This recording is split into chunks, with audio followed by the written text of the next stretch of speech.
மறைந்த முதலமைச்சர் ஜெயலலிதாவின் போயஸ் தோட்ட இல்லத்தில் அவரது அண்ணன் மகன் தீபக் மற்றும் மகள் தீபாவுக்கு இடையே நேற்று மோதல் நடந்துள்ள நிலையில் ஜெயலலிதாவின் சொத்துக்கள் யாருக்கு சொந்தம் என்பது குறித்து மூத்த வழக்கறிஞர் நந்தகுமார் அளித்துள்ள விளக்கத்தை தற்போது பார்க்கலாம். மறைந்த முதல்வர் ஜெயலலிதா அவர்களுடைய சொத்து என்பது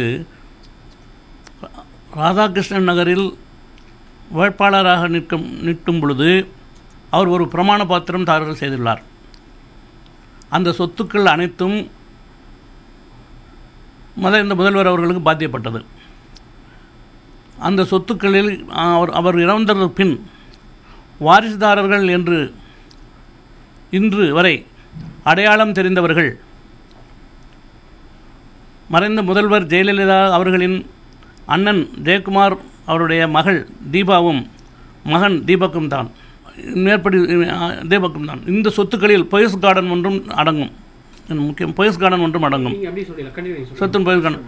இந்த சொத்துக்களுக்கு அனைத்தும் வாரிசுதாரர்கள் என்ற அடிப்படையில் உரிமை கோருவதற்கு 2 பேருக்கு தீபக்கும் 2 பேருக்கும் தான் உரிமை உண்டு.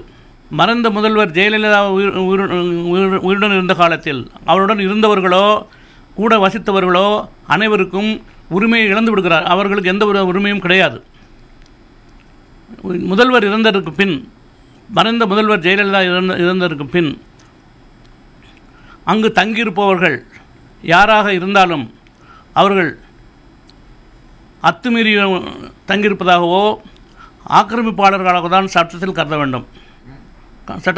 ஜெயலலிதா அவர்கள் கொடுத்த உரிமை தங்குவதற்கு எந்த கொடுத்த உரிமையும் அவர் இறந்தவுடன் ரத்தாகி விடுகிறது.